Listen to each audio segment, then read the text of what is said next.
My name is Irma. I'm head of Export Promotion Division. And before the start, I will give some small guidance in terms of technical issues.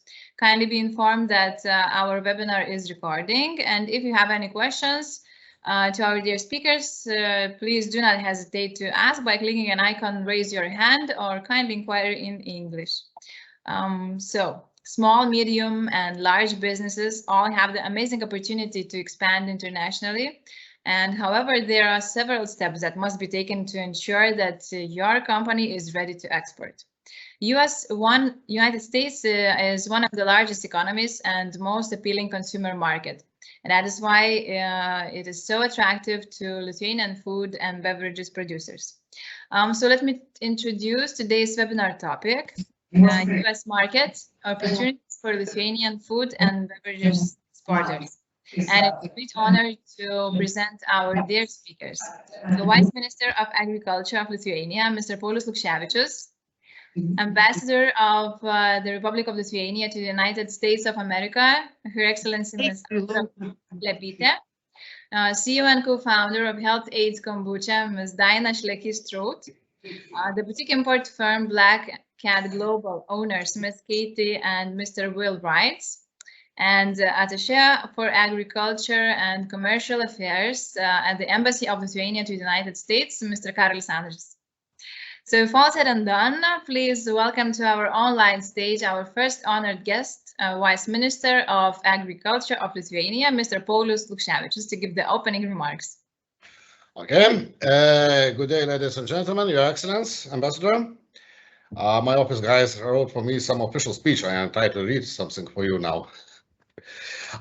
It's my pleasure to meet you all. It's already the second webinar about the USA market during the first half of this year, which indeed shows big interest in the economy of this country, and it is constantly growing. The USA market remains rich and in opportunities for Lithuanian agriculture and food products exports. Trade between Lithuania and USA is increasing every year.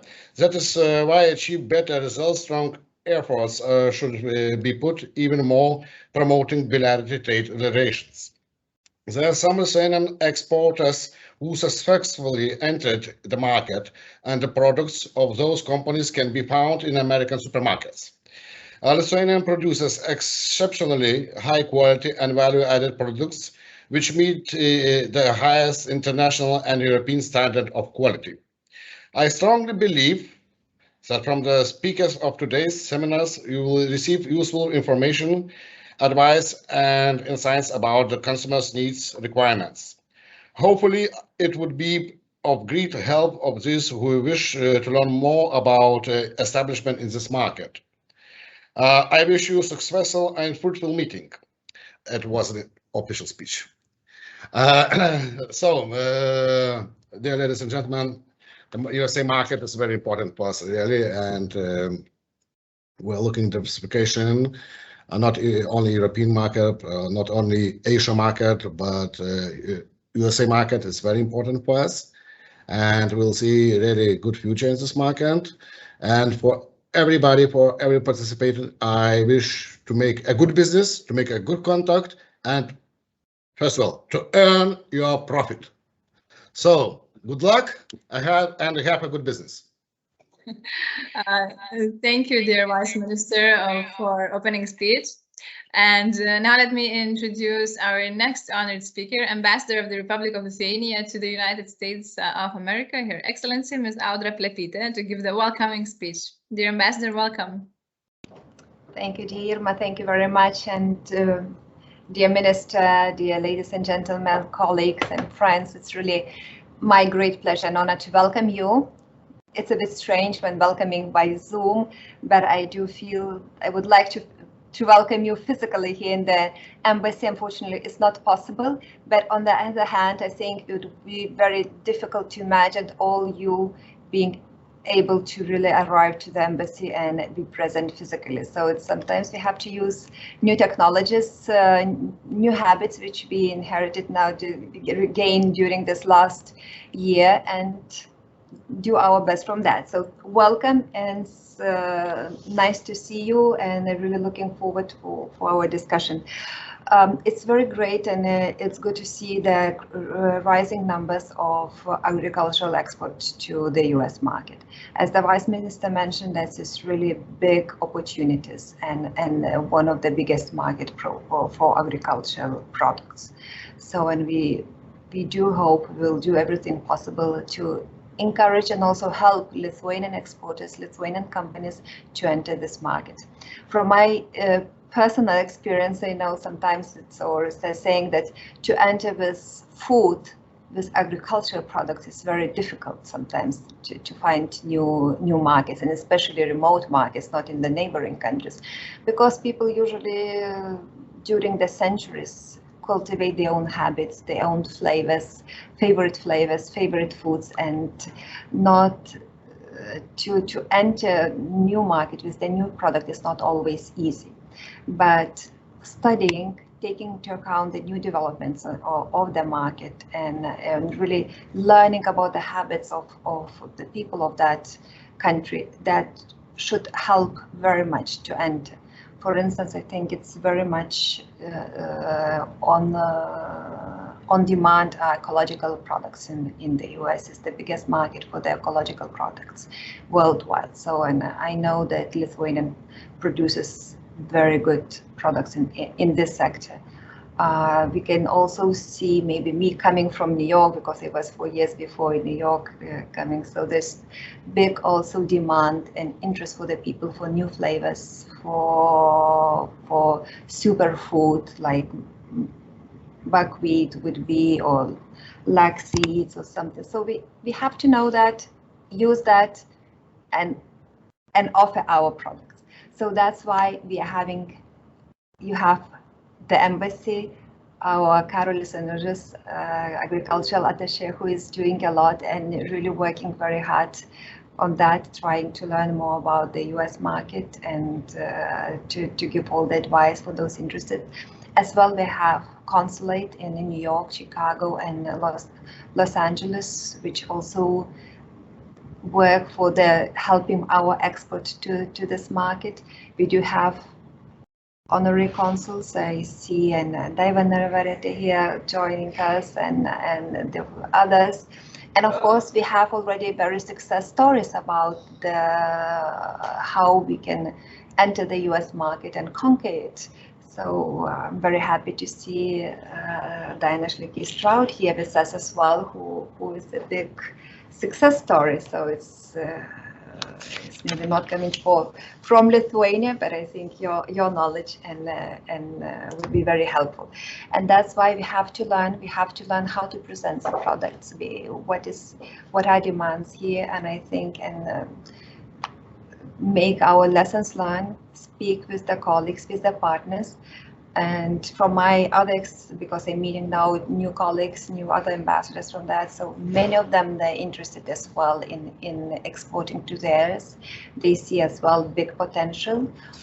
Their advice, one was to me, and when I was asking, what could you advise our companies, our export agencies, not to be afraid, or to think also about permanent presence in the US as well, if you want to do. Because especially if the companies think about the big or chain stores or big companies as well. Now Lithuanian products usually finding some niche shops, there's something more ethnical shops, but if you will like, so that's my encouragement. Act maybe low, but think globally, have big aims, purposes, but also sometimes do step-by-step approach, and that would be help. And we are here, the embassy and the staff and the consulates as well, for you to help, assist, and advise as much as we can, or to also connect people, which is the best thing as well. So good luck, and hope to find more products Lithuanians in the US supermarkets soon. Great, thanks, dear Ambassador, for encouraging welcoming speech. And it is a great privilege to introduce and invite our next special guest, CEO and co-founder of Health Aid Kombucha, Ms. Daina Šlekys-Trūts, to share the tremendous experience of company Health Aid, a story of growth and the United States beverage market. So, Ms. Daina, the stage is yours. Okay. Labas visiem. Hi, I'm Daina. I'm very excited to be here. First, thank you for having me. It's an honor to speak with you, and I think I just want to start by saying I never exported into the U.S., so there's an important distinction here, and a difference. But what I have done is built a brand and a business and a healthy company in the U.S., so I can share our experience along the way, and that's what I'll do today. In about 20 minutes time, I'll share our story from the beginning, and I tried to sprinkle in all the important things that changed along the way, so you might understand how something goes from A to B, B to C here. But I think most important will be the question and answer period at the end, where I can really answer your questions, because after all, I'm here for you, and I think you might have questions beyond just our story, and then I can be a little more helpful there. But I figured the story is helpful from the start, and we let me just share the screen here. Yes, we can see the screen. Everything is okay. Just a slideshow to open slideshow. Yes. So wait, you see my screen already? Yes. Oh, wow. Good. It worked. Okay, so you see this? Yes, great. Everything is fantastic. It worked. Okay. This is my first time using Teams, everybody. So, you know, it never works the first time, but here we go. It did. We're lucky. We're lucky. Okay. So this all started for us in 2012. So about 9.5 years ago, we had very little money. In fact, just a credit card. But we had a very, very big dream, and I want to sort of shape the opportunity for you as we entered the market, because now kombucha looks very different. But when we began, kombucha looked like this.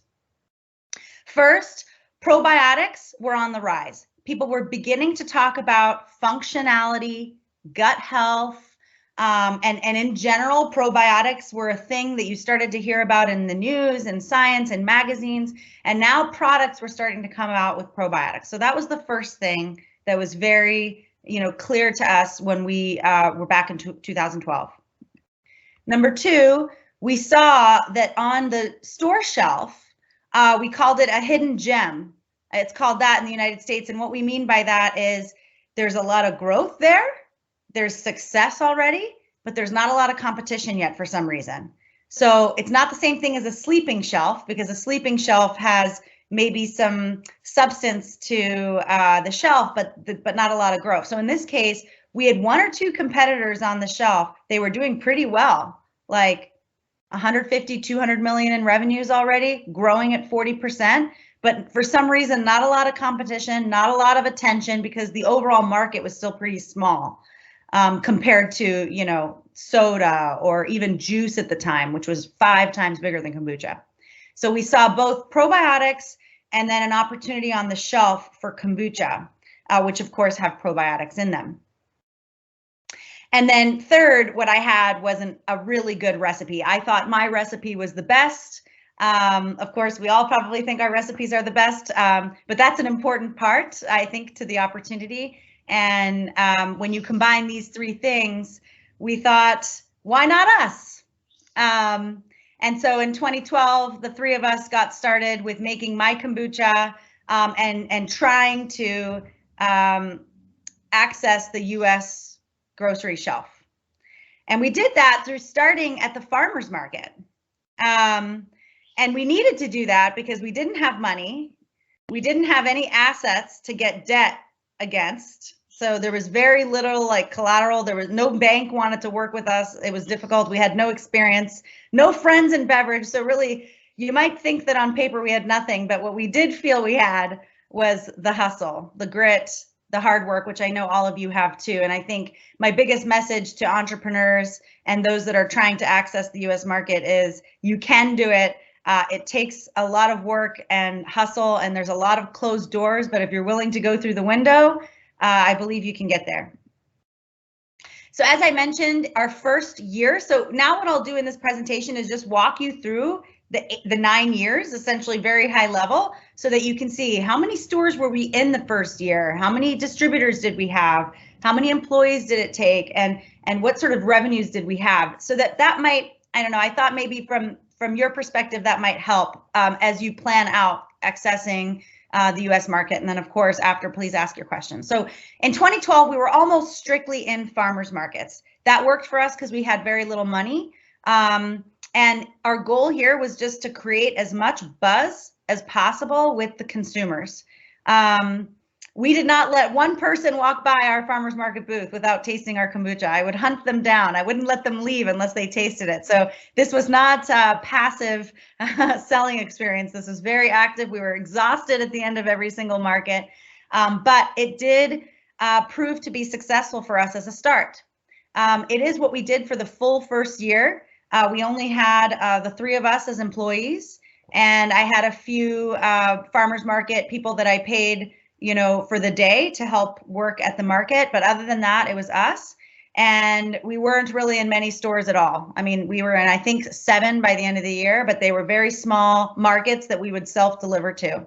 And just to give you a sense of that first year, even though it was a crazy amount of work and we were in 7 farmers markets, we made about $150,000 in revenues that year. I think that's a lot for farmers markets, but certainly not enough to, you know, to consider a top business or anything like that in the US. In the next year, we began to grow. So 2013 was a very important year for us. We wanted to expand into stores and not just in the farmers markets. And that was hard because getting into distribution here is difficult. They don't just want to take a chance on you. You kind of have to prove it first to get into distribution, or you have to open up an account. So that's a really important point I want to send a message to. Distributors won't often take you on unless you have some really strong evidence that you're going to do well. Distributors in the US like to sort of, they don't like to build things, they like to augment what you already have. So it's really up to you to open the stores. In the beginning, especially, it's really up to you. So you may think that distributors open the accounts for you, and they should, and they say they do, but the reality is they do not. You really are, as a brand, the one that's got to open the account, as we say it. So for us, in the very beginning, we were struggling to open our first account, cold calling as much as we could, showing up to these stores, finding out who the manager was, who that person's manager was, who that person's manager was, until we got to the decision maker. And I mean, our first account was called Gelson's. It's an 18-store chain in the US. It's in the Southern California region. It's a medium, it's a small chain if you look nationally, but it's a big chain in Southern California. And I stood at the foot of the lobby every day with a coffee until Rich, the buyer, finally out of pity took a meeting with me. And, you know, I say this because it's not always easy to get in. And I'm not saying that that's everybody's story or that has to be your story, but that was ours. So that's how we got into our first account. And I think, again, out of pity, he took a meeting, and then out of pity, he gave us a store. He gave us some shelving, right? So at the end of that meeting, we made sure he couldn't say no, and he took a chance on us, even though he didn't really want to. And he gave us 3 spots on the shelf, which isn't very much because the kombucha shelf had 100 bottles on it already. So we got 3 out of the 100 bottles. So not a lot of space, but we'll take it. And then we made sure we did well, right? We showed up, we demoed the product, we ensured that consumers could try it, and we built until we did well. And then he gave us 6 spots and then 9 spots. And sure enough, Gelson's ended up being a success story. And in the beginning, we had to self-distribute. So that's me driving a big white van. And that's what we did in the beginning. We used to have to distribute it because no distributor would take us on until we proved it. And after that 6 months in Gelson's, that was when we unlocked our first third-party distribution, which really was in 2014. So you know, it took us, I guess you could say, a full 2 years before we unlocked third-party distribution. And it's an important point because when I talk often to international companies trying to access the US, they'll often try to break through distribution right away. And while that might be possible, that wasn't our experience. We had to open the accounts first and build this company story, build the credibility in the business and the brand in the US before distributors would take us on. So on the left here, you see the three of us in our very first brewery. It was tiny. It was 1,500 square feet.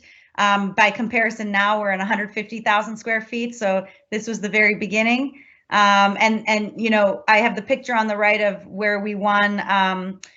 There's a company called BevNet in the US. It's a trade organization that, you know, through media and news basically keeps people informed of what's new and what's hot and what's exciting. And we won the best product of the year that year, which was a very important stepping stone for us and milestone for us to, again, get that third-party distribution. To give you a sense of revenues, so you already saw 2012, but in 2013, we quadrupled the business, and we were able to do $500,000 in sales, all through self-distribution to Gelson's and through those 7 farmers markets, as well as about 200 other up and down the street markets that we would deliver to every day. So the next 2 years, 2014 to 2016, was where we really expanded in a very big way because of third-party distribution.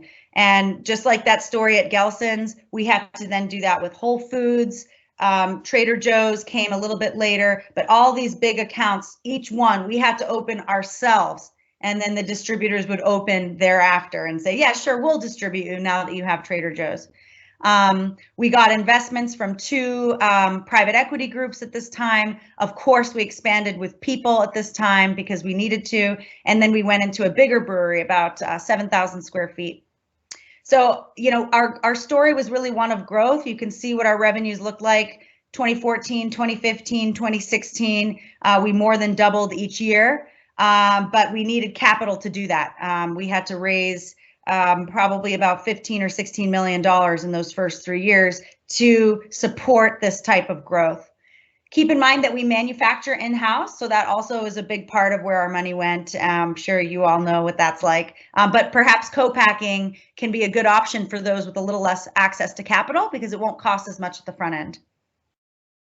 And then from a store standpoint, again, these third-party distributors really can help you expand. So we went from, you know, 300 stores in 2013 to 10,000 stores in 2016. The next 3 years, finishing with the year of COVID, or before the year of COVID, we continued to expand. We went from Los Angeles to 5 other target cities: New York, Portland, Seattle, Austin, and Chicago, and San Francisco. And these cities we picked because they were the biggest cities for our competitor, very simply.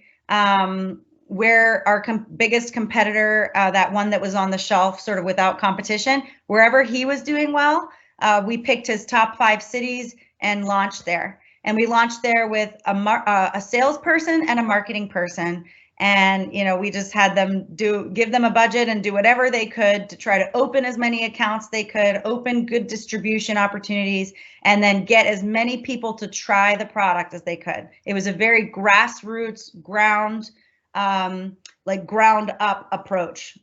It's called like guerrilla style marketing in the US, but it was very grassroots and ground up. And again, we continued to grow from an $18 million business to an $84 million business in the next 3 years. We also had to grow in people, and we had to do 3 more investments. So now just looking back, we did an investment at least each year for those first, 6 years of the business. So it was a very busy time for me. A lot of lessons in fundraising for sure. But also just to give you a sense of how much capital it took to grow this fast. I think that's important. And we ended 2019 at about 40,000 stores in the US. And so what that means is we were pretty much in all of the natural stores, so like Whole Foods, Trader Joe's, Sprouts, and we were in about half of the conventional stores, of the conventional grocery stores. So that was very much where we had to shift moving forward. And then the last 2 years, this year included, has been continued growth, but it's been tougher and tougher to grow. We're not quadrupling anymore. We're not even doubling. We're still growing. It's about 23% this year, and 15% last year, although it should have been more. COVID was a tough year, I'm sure, for all. Continuing to grow, and now we're landing in about 50,000 stores. We're in about 70% of all grocery stores now in the U.S., and we plan in the next few years to make that 100%. We have about 125 employees. We had to scale our manufacturing process a lot to get to this place. We don't make it like we used to make it, but it's better now. It's more consistent.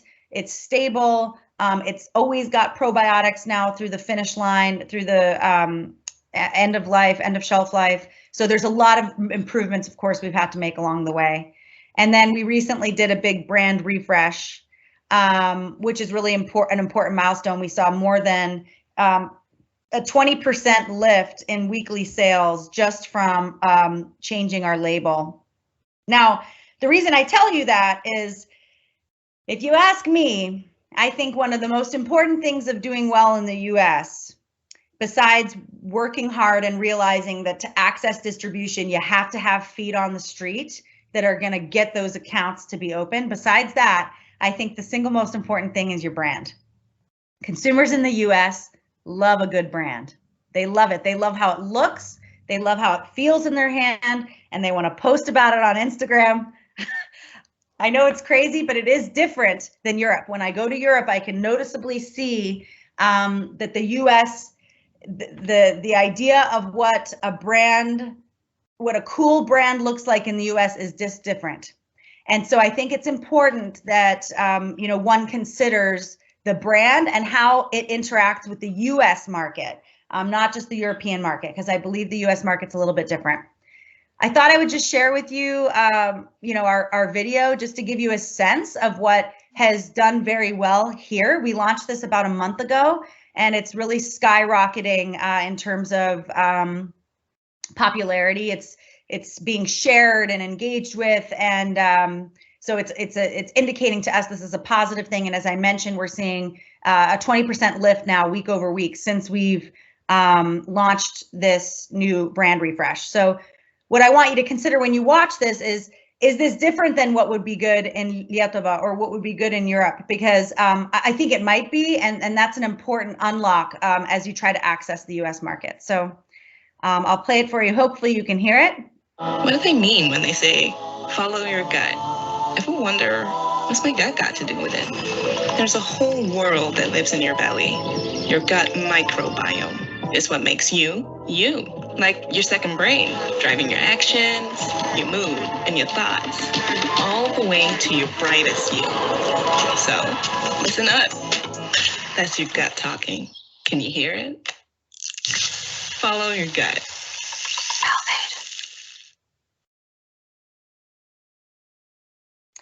So fast forward to today, and I'll finish soon so you all can ask your questions. We're doing about 200 million in retail sales this year. We're in more than 50,000 doors. Our goal this year is to reach 60,000. And I think we'll get there. It's not going to be easy, but I think we're going to get there. We're a top percentage growth and dollar growth company now 4 years in a row. So we haven't yet surpassed that original competitor, but we're very close, and I hope to do that next year. And we're top market share growth now every year for the last 6 years on shelf, and about 14% of the market share is ours. We're proud to be supported by top investors and to continue to grow. So with that, I'll just share what's next. We plan to dominate the globe. Hopefully we will come to Europe next year, and Canada and Mexico and Australia and Africa and Saudi Arabia. Right now, we're very focused on international expansion.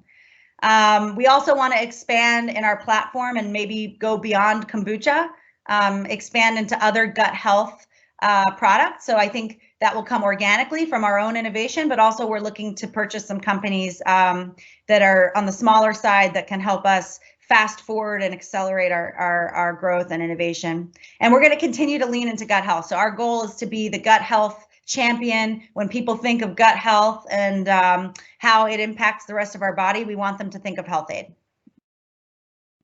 We're going to be continuing to focus on healthy profits. And one thing I didn't mention is that it took us 8 years to get to profitable.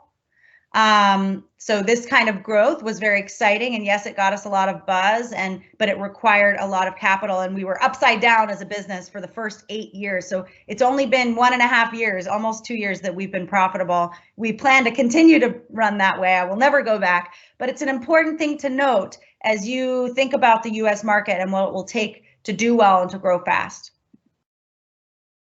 And our goal went from being in every fridge in America to every fridge in the world.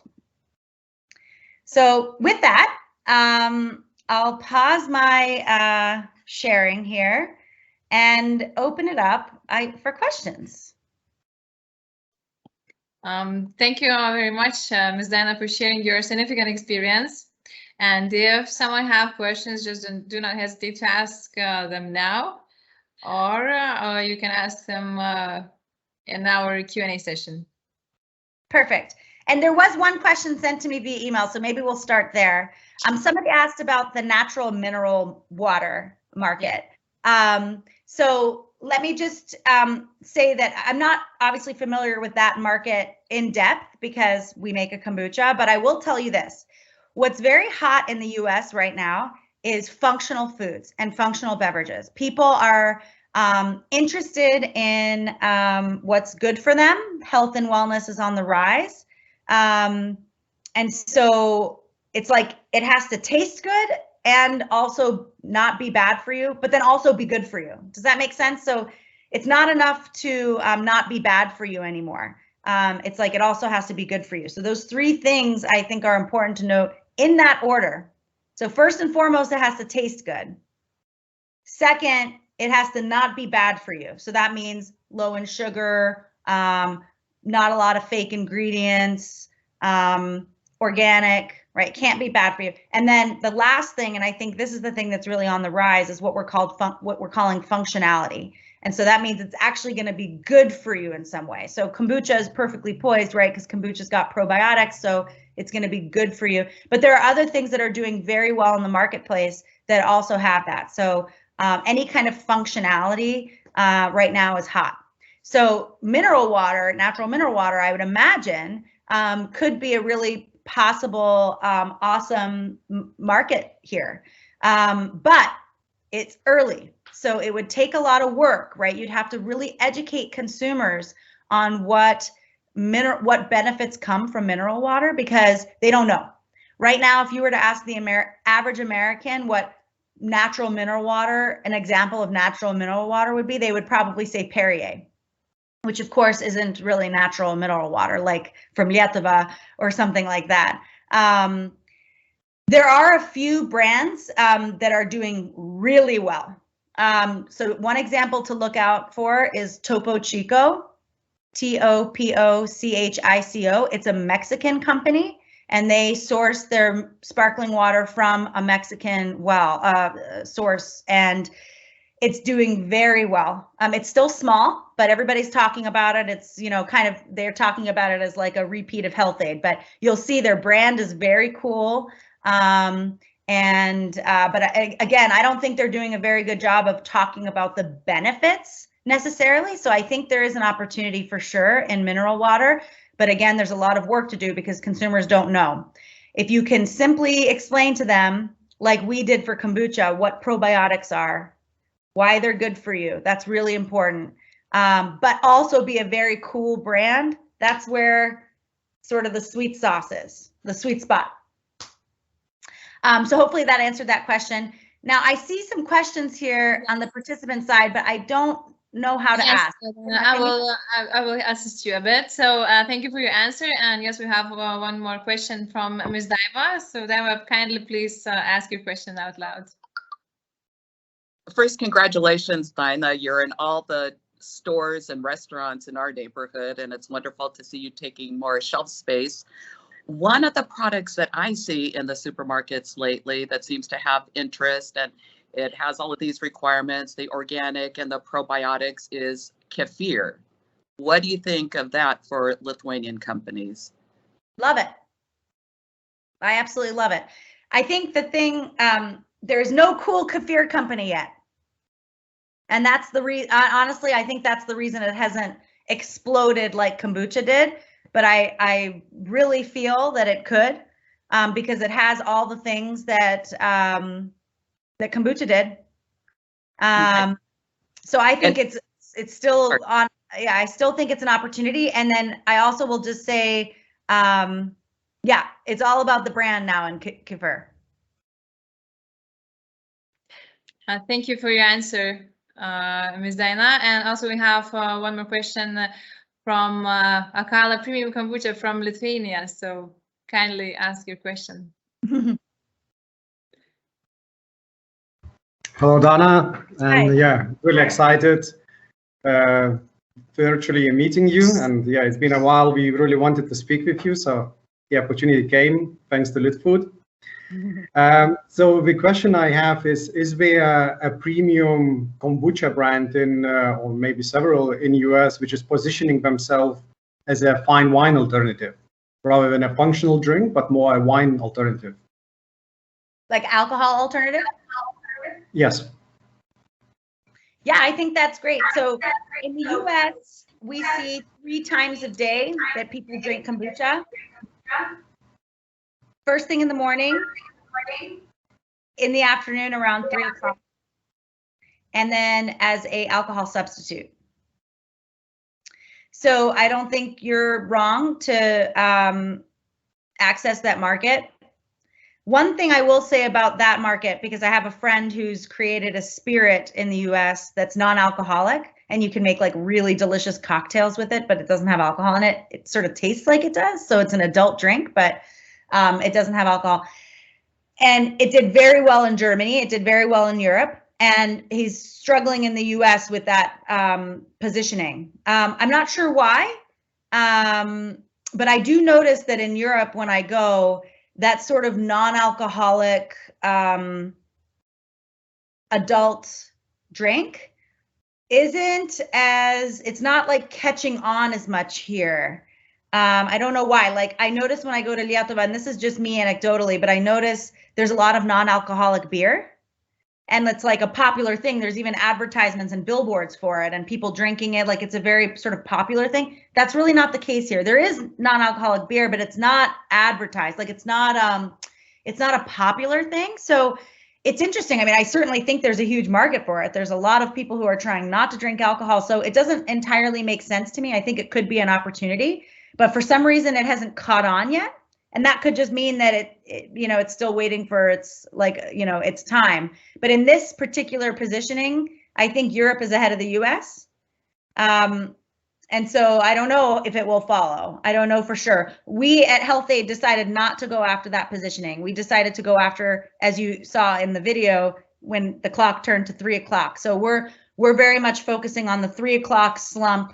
You're at work, you want a snack, but kombucha will give you that lift to get you through to the rest of the day until dinner. But we still do hear a lot of people alcohol substitute. I don't know if that helps. Mr. Martinez, you're muted. Cannot hear you. Yeah, one more question if I can. As your statement to be in every fridge around the world, how do you make your kombucha stable to travel around the world? Oh, that took a long time. So up to this point, we've had we've had 4 breweries, starting with my kitchen as the first. So now we've found a way to make very strong kombucha and basically keep the water out. So we can now ship that sort of, I don't want to say concentrated liquid because it's not really concentrated. It was never boiled or anything like that. It's just without the water. So it's going to be more smaller. And then you can add the water when you at the destination. So it becomes a lot more inexpensive to ship, but you still have to ship it cold. You still have to ship it fast. So it will still be costly, but I think we can hit the same cost structure that we have here today internationally. But it would require, you know, co-packing locally. So we'd have to find people that could, you know, add water and properly manage kombucha wherever we land. Thank you, Dana, for your answer. And also, thank you very much.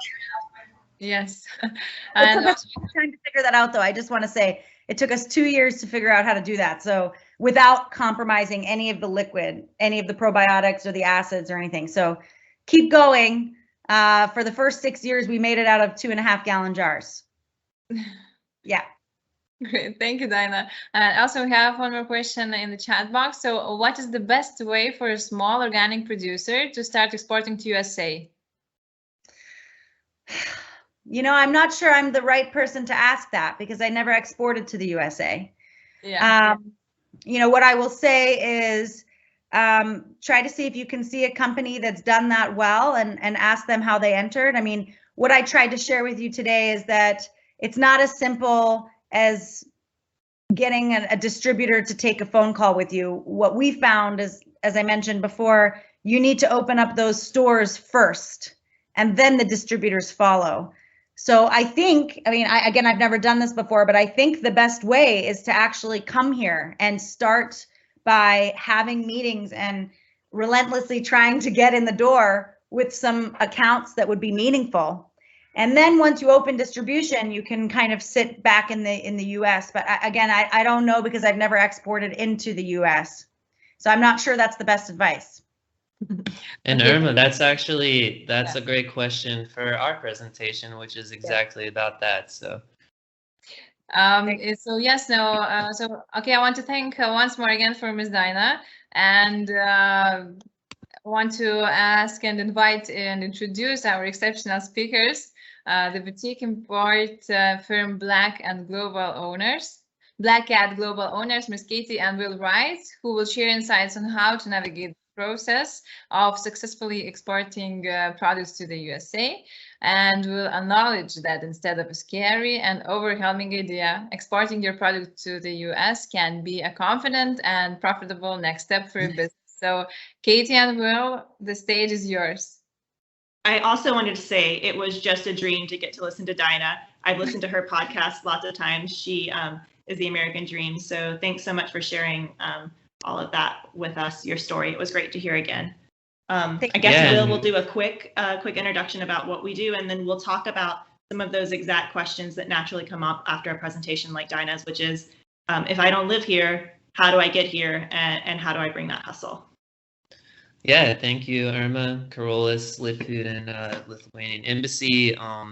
You know, our company has started working with a lot of Lithuanian partners over the last year, especially, and we love the entrepreneurial spirit and the positive energy. I think there's a real connection with kind of the American spirit. So it's been, you know, it's been great, and we're planning to continue to focus on working with Lithuanian producers. For the presentation today, we're going to focus on, for food and beverage companies, since that's our audience here, how can you actually export your product to the US, and how can you establish sales here? So, you know, this is a really complicated question and a big question. We're going to try to hit on some practical advice that might be useful to everyone from what you've mentioned in advance and our experience working with partners to date. But yeah, feel free to ask us questions. And then if there's specific things that we don't cover, we're also happy to connect with people afterwards and to try to help them navigate the process. So I'll turn it over to Katie to start, and let me pull up our presentation. Well, real quickly, Irma, if there are questions that come up as we go along, feel free, if there's a good pause, to stop and we can answer them during the presentation instead of at the end. And then, yeah, go ahead, Will. He's going to pull up our slides, but just very quickly to give you a little bit of background, Will and I, with some other partners here in the United States, do exactly kind of what Dina was explaining. We help our partners not only start from before you import a product, deciding what product you might like to import and do a market assessment on that through either doing it ourselves with specific companies or helping you find the right people to bring the hustle in the United States. As she mentioned, it's a... And let's just confirm, sorry, is the slideshow visible now? Yes, everything is visible. Great. Perfect. Yes. And can you still see me or am I turned off? You're turned off. Okay, let's leave it that way. We do everything from help you think about a competitive analysis in the United States to understanding the regulations for your particular product, to bringing the product in, warehousing it for you, and for specific companies, we help them build their brand and even do the hustle. Will and I drive around from store to store ourselves or help find people to do that. So that's enough about us. Feel free to connect afterwards. But what we'd like for you to feel at the end of this presentation is that you have a little bit more of a sense of the ecosystem of food and beverage in the United States, given that we only have 20 minutes and it's a pretty big sector. We'll try to make that as basic as we can. I'm sure we'll miss and leave things out because of the limited time, but that even though it's big and complicated, that it's not unachievable to come here and find your product on a shelf or on online stores. And that with simple step-by-step kind of way to do that, there's a potential for success here. So I know many of you have exported to other countries before. So forgive me if this is a little bit basic, but I just wanted to set the stage when you think through the timeline for importing and the steps for importing and exporting, in this case, importing to US or exporting from Lithuania. It really begins in identifying the products. Not every product will be successful here, and you can't just have enough money to put product on a container and it show up at a port and then be ready to sell in the US. So we are starting to see that it really takes 6 months to a year to fully be prepared to launch a product in the United States. That starts with identifying your products here at the far left and moving through several both like logistical and strategic steps as well as regulatory steps. So we suggest that if you are serious about coming to the United States, that you take a look at your product kind of inventory and pick what you think might be successful in the United States. And then it's time to really complete a competitive analysis here. Dinah talked about that in the first part of Health Aid Kombucha. They found a real niche. We like our products to find niches here too, but you have to be realistic about what exists, what the American consumer wants, where you could go with it. And if you feel like you have a competitive differentiator and a great product and you're ready to bring it in, then it becomes time to start thinking about, well, what organizations regulate this and what certifications do I need? How will I export? Will I do it myself with a subsidiary, or will I find a distributor? In this case, I'm using the word distributor a little differently than Dinah did. Importers and distributors in the United States can also be used a little bit interchangeably, but basically I need to find someone to help me import legally and take possession or warehouse the goods for me if they're not going straight to a secondary location. So do I want to do that myself, or do I want to have a partner to make that decision? Along the same line, you're developing your sales and marketing plans and thinking about your budget for those things. As Dinah mentioned, there's a lot of hustle in food and beverage. You don't just open, there's no golden key to open 30,000 stores in 6 months. It actually takes a lot of out of the back of your car, on foot. It's hard work to open up something in the United States. And so how are you going to do that? Will you find partners here? Do you have the resources to make it happen yourself? So those are decisions you have to make, and you have to develop that into a really strategic and thought out sales and marketing plan. At the same time, you should be finalizing all your regulatory information or certifications, which we'll talk about, and developing an export plan. You should understand the distribution and logistics for your products. So will your import partner handle all of that for you, or will you find warehousing and third-party logistics companies to handle that for you? Will you find a distributor and go straight to a warehouse? You have to think about all of that. And then, you know, it seems like a small thing, but you also have to manage things like customs and actually getting your products into the country. So in the first part of this presentation, I'll walk you through that more strategic market development piece. I know it sounds very basic, but I'm hopeful that it's helpful to a lot of you. I'll walk you through just some basic things to think about with the US market. itself. And then in the latter half, I want to leave a lot of time because I know many of you have very detailed questions about how you tactically just get a product here. So everything from gluten-free to barcoding and nutrition requirements, we will cover that. So I'll leave him a good chunk of time at the end. Feel free to stop me as we go, and you're always welcome to follow up with us after this presentation. So when you think about the United States and entering here, I want to give the recommendation that you do a lot of work of being strategic about what the United States can mean for you and what your products, where your products could find your home here before you come, because it makes a lot of sense to be positioned the right way rather than just coming to the US and being disappointed that you're having trouble finding your niche. So the US has over 300 million people. It's 4,600 kilometers from the tip of Maine, which is up here, to the tip of California. So it's quite a big country to move product across. And it's quite diverse in its population, many languages, ethnicities, different cultural communities based on region. So it's really important to think of the US not as a single market, but as many much smaller markets. And if you're thinking about those micro niches, you should consider maybe even thinking about them regionally. So for instance, because of the size of the United States, as Dinah mentioned, you can have rather big retailers that are actually only located regionally. So grocery store chains, for instance, tend to be regional in the United States, and you can do quite a good business just managing to get in the door of 15 stores in one particular region. Another thing that I think is really interesting when we talk with potential clients at the beginning is you have to understand that though the United States is really large, 50% of the people live in just 9 states, mostly along the East Coast and the West Coast. So when you talk to partners or you think about a sales model or where you should warehouse your product, making sure that you know where the people are, where the retail stores are, is really important. And then another thing I would just counsel interested parties on, Dinah called it branding, which is exactly what it is, but the American audience requires specific care. We care a lot about brands, but you have to be careful not only to cater to a specific niche, but also to understand and be inclusive across the entire audience that your brand might come in contact with. And it's a delicate thing to do, and there, as Dinah mentioned, what is considered cool or hip or worthy of purchase in the United States might be a little different than in Europe today. So it's really important to take time to consider the audience as you think about moving your product to the United States. So just to kind of set the baseline there.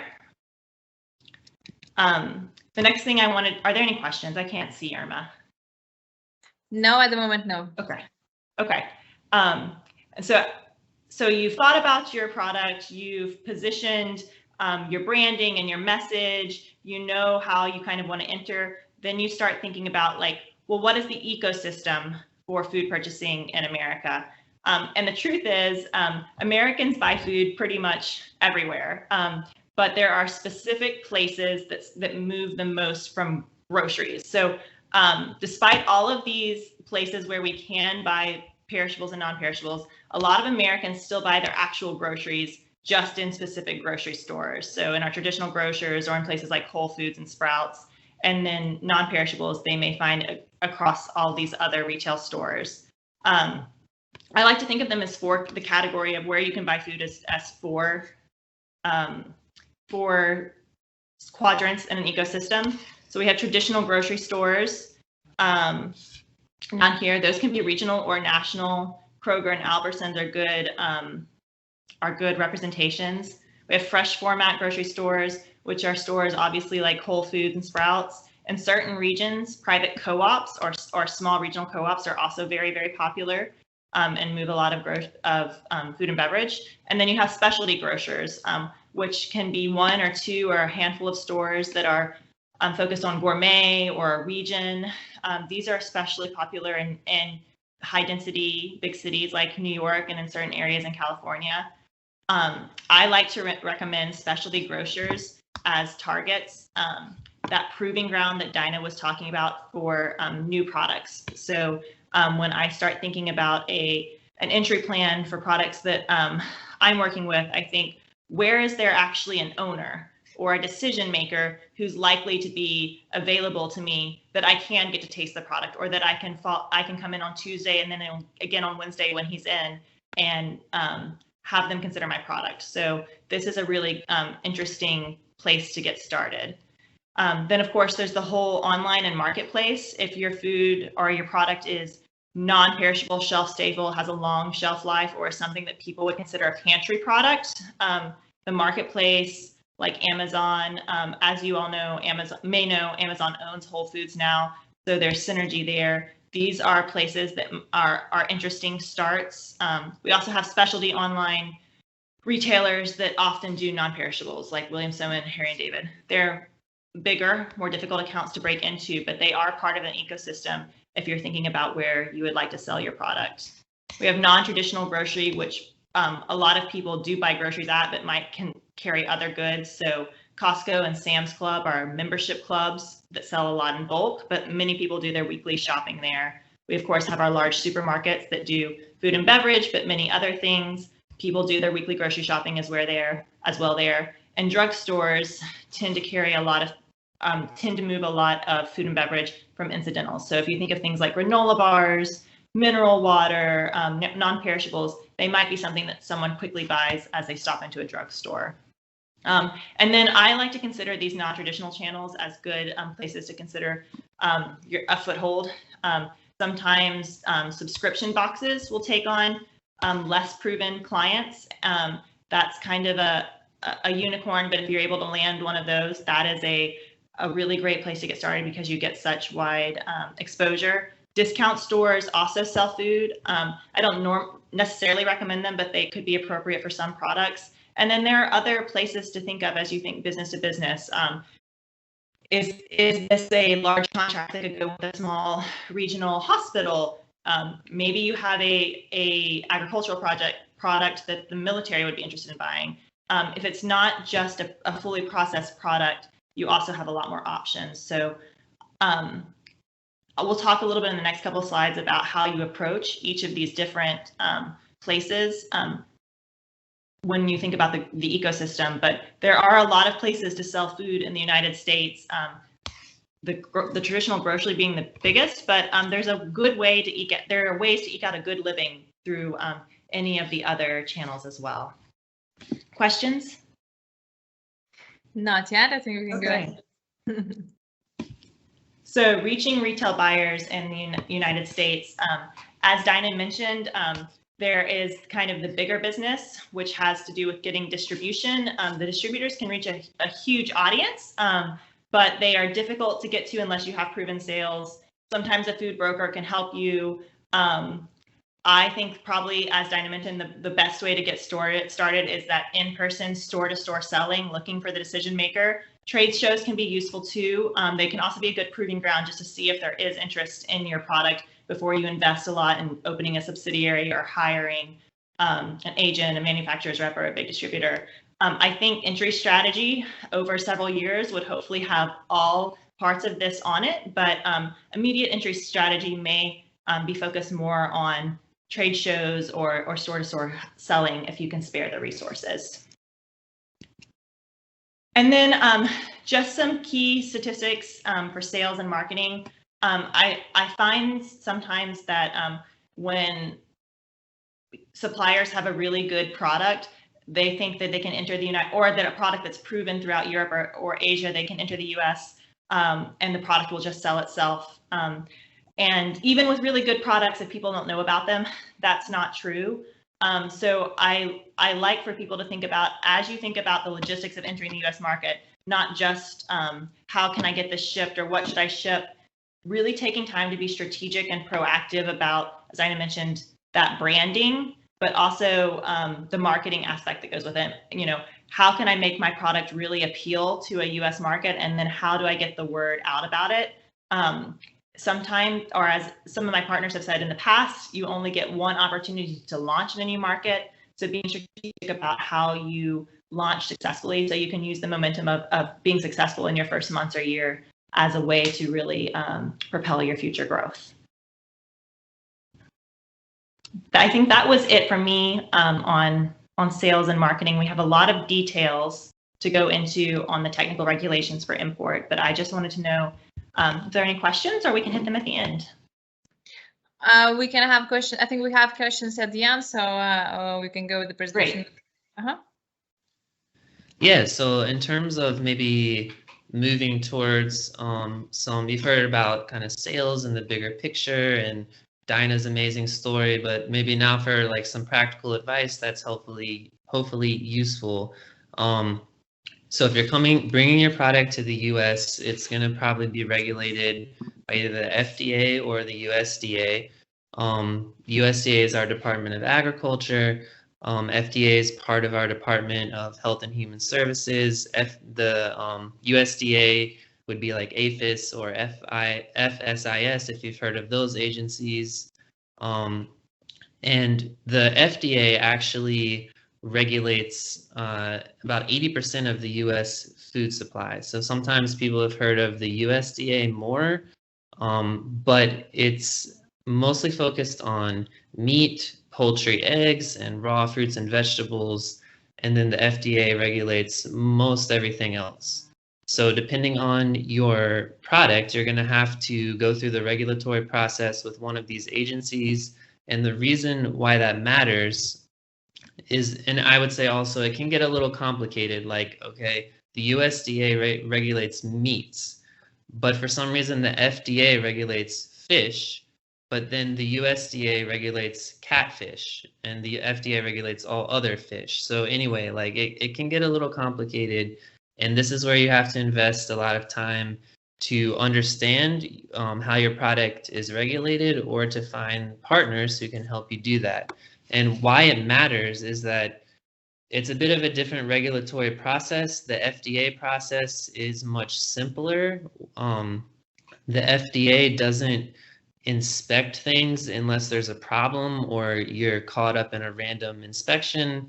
Whereas the USDA, since they're working with like raw meats, it's much more stringent and strict. You know, they inspect 100% of imports, and for some of those, they even do further testing.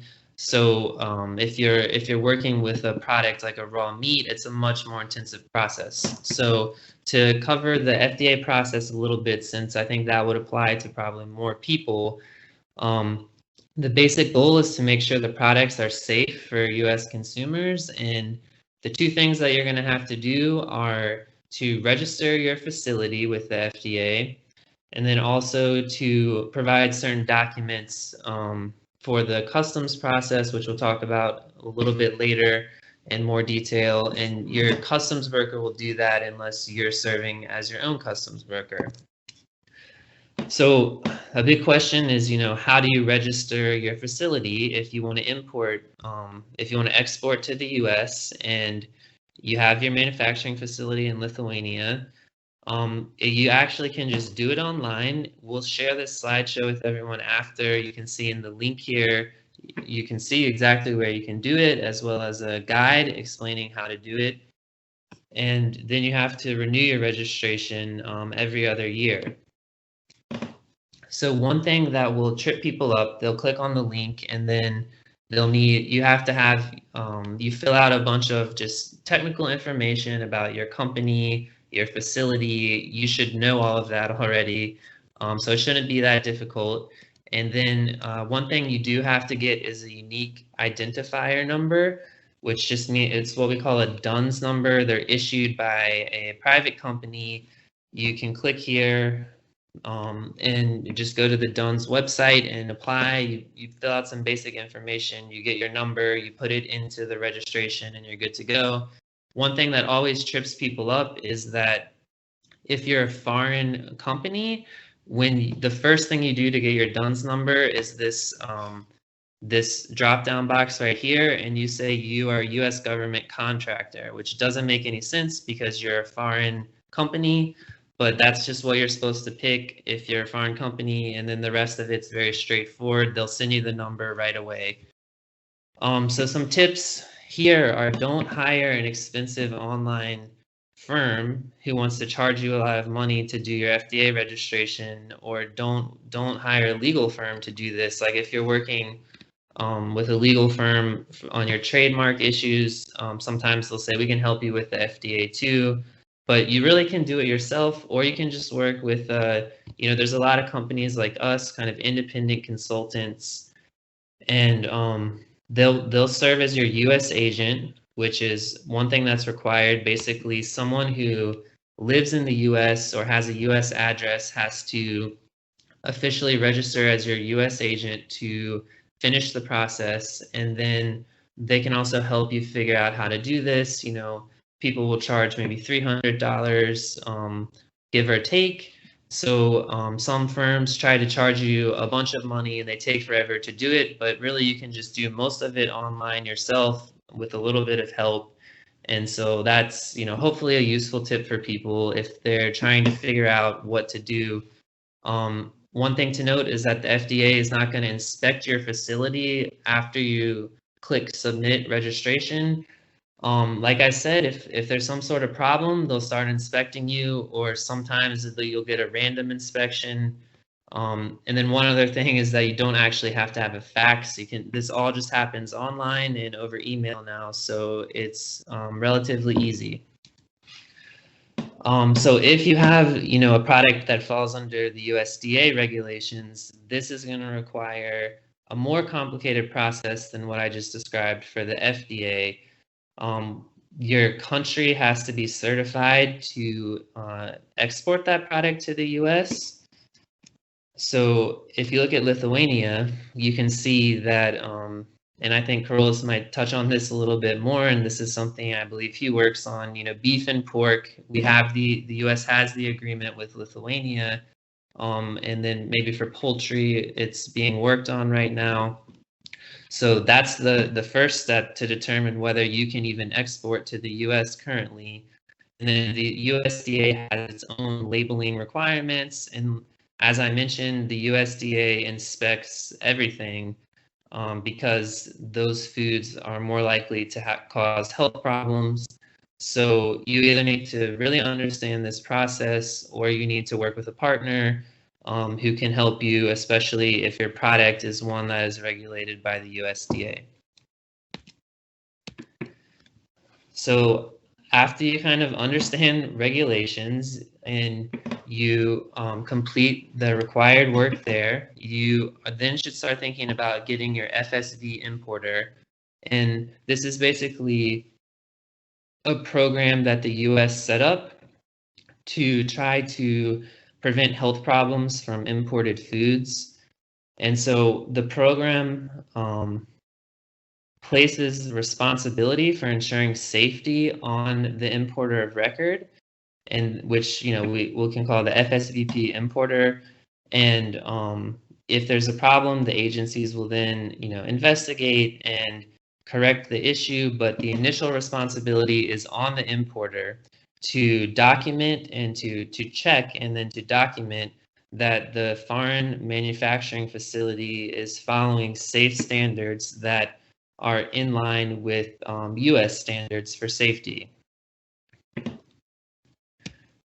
So one thing that makes this a little bit easier, at least at first, for I think maybe some of the companies who are here, is that for very small importers and for small foreign facilities, the requirements for the safety standards are much lower. There's basic certification that you're following the correct safety protocols in your processing and manufacturing, in your manufacturing processes. And since you guys are an EU country, most of you are probably already doing that, and it's a very simple documentation to certify that with your importer, and then you have those documents on file, which satisfies the regulation. On the other hand, if you are a bigger company or you start having bigger sales in the US, over a 3-year average, you are then required to build out a full FSVP program.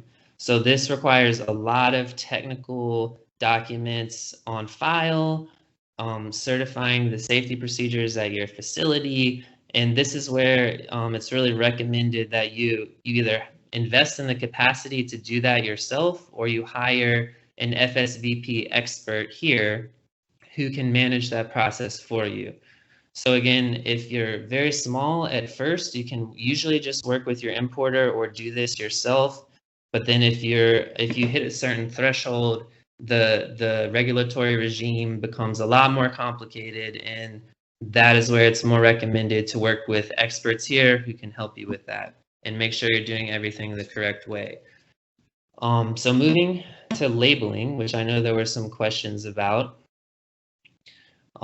You're going to have to follow the either FDA or USDA labeling guidelines, depending on which regulatory agency your product falls under. And you can see these links right here explain what a US label should look like. Again, we'll share this slideshow so that you guys can look at that for yourself. If you're looking to export here and you're thinking about updating your labels, a couple of things that people often get confused about are the serving size, the nutrition facts, certifications, and then it's also important that you have your, as Dana was mentioning, the look and feel of labels and branding here is different than in Europe. So you have to also think about that aspect.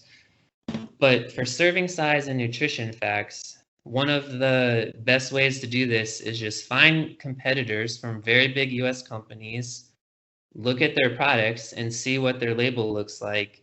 That is like basically what your label needs to look like. And so if you use that as a template to start, rather than just trying to read through the FDA guide yourself, which can be very dense and time consuming, you basically pull your competitor's label, you see what that type of product, how it should be labeled, and then you can read through the guide and make sure any little details that apply to your product are correct on the label.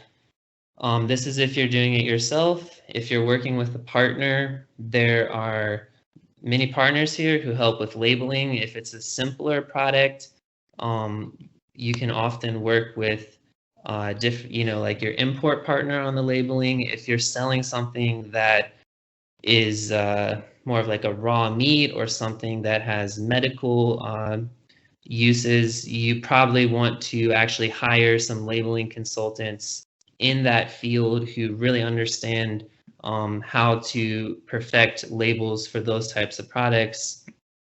And there are many options there. So talking about certifications on the label, it's important that if you put a certification on your label that's going to appeal to consumers in the US market, like organic or gluten-free, that you actually do it in the right way. You can't just copy whatever you have in Europe in the US automatically, because you can actually get in trouble if you put organic on your product and it's not certified as organic in the proper way for the US. So just to quickly touch on gluten-free, I've pulled together some information here. Basically, if you look through the FDA guidelines on what qualifies as a gluten-free product and your product qualifies, then you can just put whatever type of gluten-free logo that you like on the product. And obviously, these types of logos can be very important for distinguishing your product and catching the eye of US consumers who really care about this stuff now. Again, actually, I think Dana mentioned that point as well. They want the products to have these special characteristics. Organic is one thing that people really want to have for the US market right now. So if you go through the process of getting your product certified as organic in the US, it can take a long time. We're talking like 3 years. It can be somewhat expensive and time consuming. I think for most people here, the obvious answer is if you have your product certified as EU organic, then we have an equivalency program with the EU. So you simply have to basically get a certificate to send to have with your importer that allows you to apply your EU organic status to the US. That's a lot more simpler. And that is definitely the way you want to do it if you've already been certified as organic by the EU, which if you're going to be selling a EU organic product here, you probably already have been. And for the US, unlike in the EU, there are different levels of organic that you can claim. 100% organic, just organic means greater than 95% organic. And some products say made with organic, which means greater than 70% organic, but you can't actually use this official seal. So those will just apply depending on your product. I think this is just to wrap up here, because I know we want to leave time for Carolus. I'll cover a couple more things. So one other issue that often confuses people is barcodes for the US. You guys all already have your EAN version, which is used in Europe and most of the rest of the world. It's 13 digits. The reason this happened is that barcodes were invented in the US in the 70s. We just left off the 0 country code at the very beginning. So we have the 12-digit number because we were just, the US NGO who invented it was just thinking about using it here. And then once it spread across the world, they had to start adding on the digits at the front. So you can often just use your EAN barcode if you want to. Most stores are fine with that now and can handle it. Although it is recommended if you want to make the investment that you do get the UPCA version, because some smaller retailers still have old inventory systems that can only scan the 12-digit version. So if you get the UPC version, you know for sure that you'll be fine anywhere. If you can't afford that or you don't want to mess with that initially, the EAN does work most places now.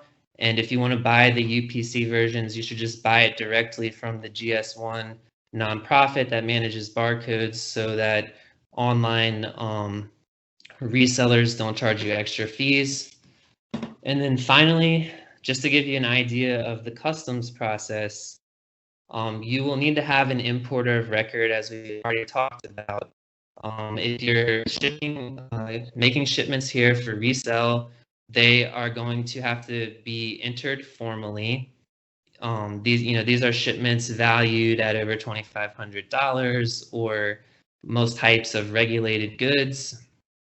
And in order to have the shipments be cleared through the port and released in the United States, so you can warehouse them and sell them, you have to either hire a licensed customs broker who will handle all the documentation that you have to send to Customs and Border Protection to process your shipment through the port of entry, or the owner or purchaser of the goods here, so that might be you or an agent or a distributor or partner, can serve as a customs broker for themselves if they are the owner of the goods. Licensed customs brokers can serve as a customs broker for anyone. You can serve as your own customs broker for your own goods, but in order to do that, you have to understand the process. So many people do hire customs brokers. Black Hat Global is a licensed customs broker, for example, so we can help people with that, and there's many options there. The main thing here is that this is different than the VAT system in Europe that most people are familiar with, but basically, when you bring goods into the US, you have to pay a customs duty dependent on what the category of good is. It's usually like a percentage of the total value of the shipment. And then you have to pay some small CBP fees and harbor fees. But before you start importing here, you want to either look up or have someone help you look up what is the duty rate for your good into the United States, because some goods are going to have, no duty at all. So that doesn't add to your costs of exporting here. Whereas for various reasons, trade agreements and stuff, some goods are protected here. So they have very high duties. And that may mean that it's not realistic to import your good here if the duty is too high and will cut into your margin too much. So yeah, that covers it for us. I know we covered a lot here, but Hopefully some of this was useful to you, and we're happy to take any questions. Thank you so much, Katie and Well. So I think I will come back with the questions at our Q&A session. And now I would like to introduce our last but definitely not least well-known speaker at the Chef for Agriculture and Commercial Affairs at the Embassy of Lithuania to the United States, Mr. Karolis Andrius. Karoli, welcome to our stage. Sveiki visi. I just checking if you see my screen. We do. Okay, thanks. So it's a great pleasure to meet you today. My name is Karolis and I am attaché for agriculture at the Embassy of Lithuania. And many thanks to our colleagues from Litfood for organizing this webinar. Thank you, Ambassador Audra Plepytė and Vice Minister Paulius Lukševičius for your welcoming remarks. Thank you very much, Diana, Kate, and Will, for your exciting presentation and comprehensive insights on many topics you shared. I believe that participants are eager to ask more questions in Q&A session. Today I am not planning to speak a lot, however, I will share a few points of interest. I will briefly overview the current situation on tariffs and export certificates and some figures on Lithuanian agricultural trade with the United States. I will share some information about Fancy Food Show in 2021. And finally, I will shortly highlight the main figures on US organic food sector. On tariffs topic, we have a great news that on June 15, the United States and European Union agreed to make a pause in 70-year conflict over aircraft subsidies, and both sides agreed to suspend application of harmful tariffs for a period of 5 years that hurt companies on both sides of Atlantic. Suspension of 25% of tariffs means more opportunities for Lithuanian meat and dairy producers. And for more detailed information regarding applicable products, you could ask Litfood or me, and we will be glad to share with you. And the Embassy of Lithuania has been intensively working with Lithuanian services and the United States authorities on opening the US market for Lithuanian wheat, ex-product, and expansion of meat products categories. And we do hope that in the spirit of current warm relationship between the United States and the European Union, the process on getting these certificates will be faster as well. With this slide in front of you, I would like to present some figures about Lithuania and United States trade on agricultural products. As we can see from the graph, Lithuanian agri-food trade with United States is constantly growing. Lithuanian export value to the United States in 2020 was 66.4 million euro, or it is 20% increase comparing with 2019. Wheat, gluten, curd, and cheeses constitute 70% of Lithuanian agri-food export value to the United States. Another big part of export is bread, pastry, cakes, biscuits, chocolates, concentrated milk, cream, prepared or preserved fish, soups, oilseeds, and ice cream. The US export value to Lithuania in 2020 was 67.7 million euro. And fish products and nuts constitute around 86% of total Lithuanian import from United States.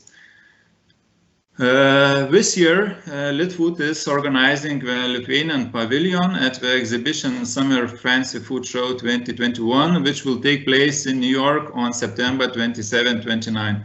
The exhibition is a great opportunity for food producers to reach the US consumers, business partners. The exhibition is being organized in a hybrid way, where products will be presented both live at the exhibition and on a virtual platform. And currently, 7 Lithuanian companies are intending to participate in the exhibition. Several Lithuanian companies will have own pavilions. And due to the limited number of participants, companies are invited to participate in the virtual exhibition, so-called Fancy Food Show 24/7. And it is 14-day digital marketplace and event that combines amazing product discovery capabilities with supplier and buyer meetings. Among many other food trends in the United States, I want to highlight the organic food. US organic food sales in 2020 up a record 20.8% to a new high of $56 billion. In 2020, almost 6% of the food sold in the United States was certified organic. More than 15% of the fruits and vegetables sold in this country now are organic. And organic food sales are expected to stay on a strong growth path in 2021. It is not a secret that COVID pandemic has been influencing the growth of organic sector. Consumers have a greater focus on their health, choosing fresh, additive-free food. Consumers want more control how food is produced and processed. Consumers are more interested in extensive agriculture with low input and organic system. I also want to highlight that the annual inflation rate for United States is now 5%, and it is the highest number since 2008.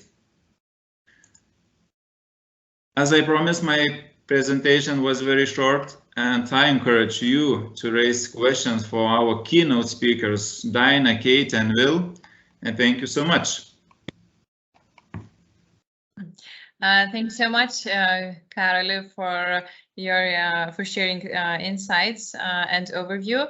And after such a meaningful presentations, I want to thank to our dear speakers, Vice Minister Paulius Lukševičius, Ambassador Ms. Audra Plepytė, Ms. Dinah Šlekystrut, Ms. Katie, and Mr. Wheelwright for making yourself available today to attend our webinar. And my special thanks to Mr. Karolis for gathering such unique speakers to share their experience with Lithuanian food and beverage exporters. So now I would like to invite you all to Q&A session and discussion part.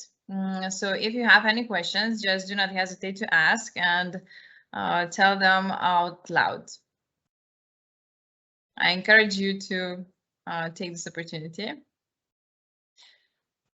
So, okay, I will be the first. Okay, so we have one question in chat. Approximately how long it takes to sell the first product in USA? So I think this question could go to Katie and Will. Yes, that's a great question, and I wish I had a better answer for you than it depends.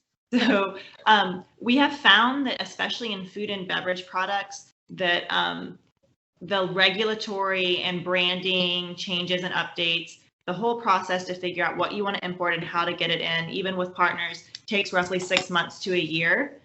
Just to really get the product ready to land in the United States. Then to sell, it really depends on if you have a product that is highly differentiated or that has a really nice accessible market niche. It also has to do with how much time and resource you have to put into marketing or how you're selling the product. So for example, if you have a super hot product in a very niche space and you have people on the ground who are able to do sales for you, then maybe you have two small stores who want to try your product out after 1 month. That would be a success story. In other cases, you may have to take your product to 100 stores over 2 or 3 months to have anyone have any interest. But it really depends on your sales strategy, your marketing strategy, and really just some luck. Good planning, good planning about where to position your product, what the market looks like, what kind of retailers would be interested, can speed that process up. But at the end of the day, as Dinah mentioned, it has to do with how much hustle you can put in, and then when you put in the hustle, who's going to bite. I hope that answered your question. I wish I could say 2 weeks, no problem, but it really just depends. Oh, thank you so much, Katie. I have one more question about the branding adaptation. Are Lithuanian names considered exotic or just meaningless? How does the perception vary between different target groups? Yeah, we get this question all the time. It depends. So there are, outside of food and beverage, there is some recognition for instance, Nordic products are considered elevated design, beautiful, durable.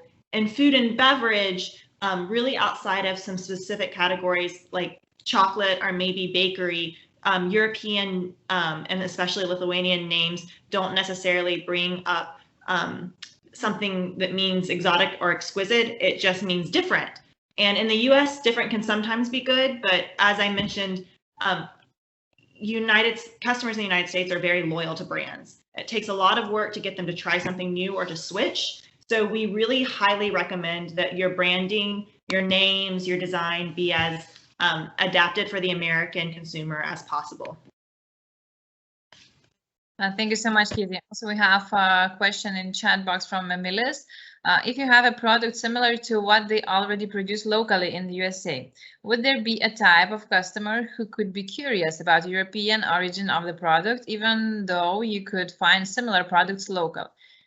Just realize this is a similar question to, recently asked. You want to answer that? Yeah, I would just to add to what Katie just said, you know, as we have developed more partnerships with Lithuanian producers, we are really appreciating the talent that you guys have for producing high quality products, especially in health foods. And so Americans they don't necessarily, like most Americans can name every country on a globe, and you have to do the work to bring the products to them. Maybe you're not marketing it. Maybe a Lithuanian product doesn't mean much to a typical American, but from what we've learned, the products that are being produced in Lithuania are, you know, often very good and can be competitive here.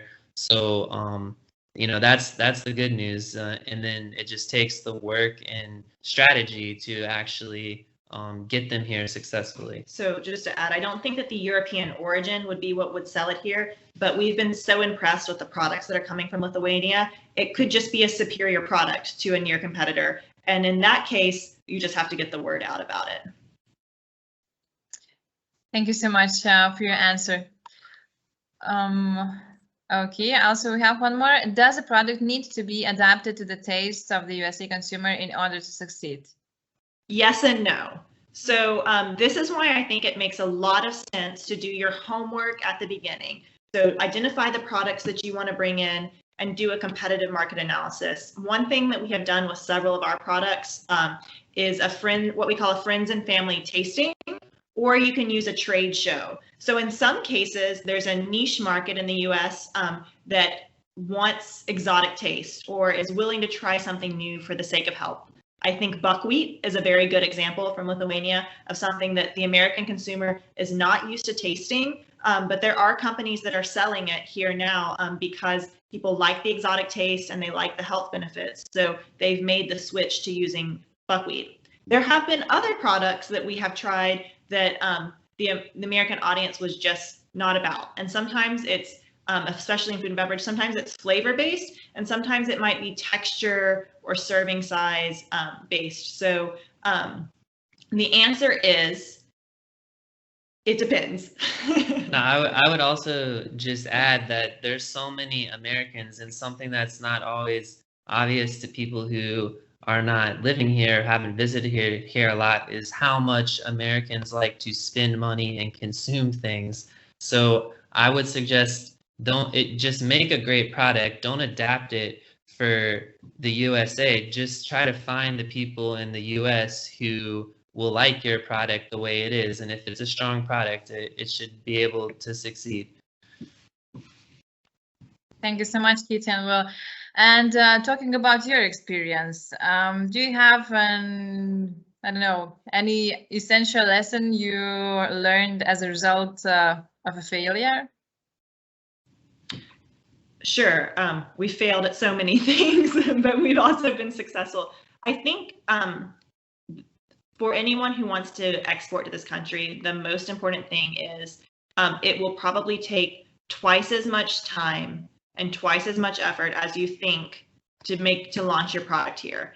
And so it's like building a house, maybe. I think they say the same thing for that. So think in your head, if it is, you know, July, what is it? Now, I want to be here. I want to be here in January. Say to yourself, maybe actually I will be here in June, and plan out to give the resources and the time and the attention you need to do all the work to launch here successfully, and then to build your sales funnel the right way. And relatedly, one failure that we have seen with some Lithuanian producers is just being too overwhelmed or intimidated and giving up, basically, even though we think their products could do well here. So the big takeaway from our presentation was to be, don't be afraid of the process, even though it can be overwhelming. If you're just smart about it and you put the time into it, there's steps that you follow, and if you do it well, you can make it happen. So one step at a time. Yeah. One failure is just not to try. Yeah. Yes, it's true. Thank you so much, Keaton. Well, so do anybody have more questions? So just do not hesitate to ask. And if not, I think we've covered lots of questions that we received in advance. And now I want to genuinely thank to our honored speakers once again and attendees. And we believe you have heard loads of relevant information. And I want to say goodbye and to wish you the good evening to Lithuanian and a good day to you, our dear speakers. And all information about our upcoming events you can find at Litfood's Facebook and LinkedIn accounts. So thank you once more and see you in our upcoming events.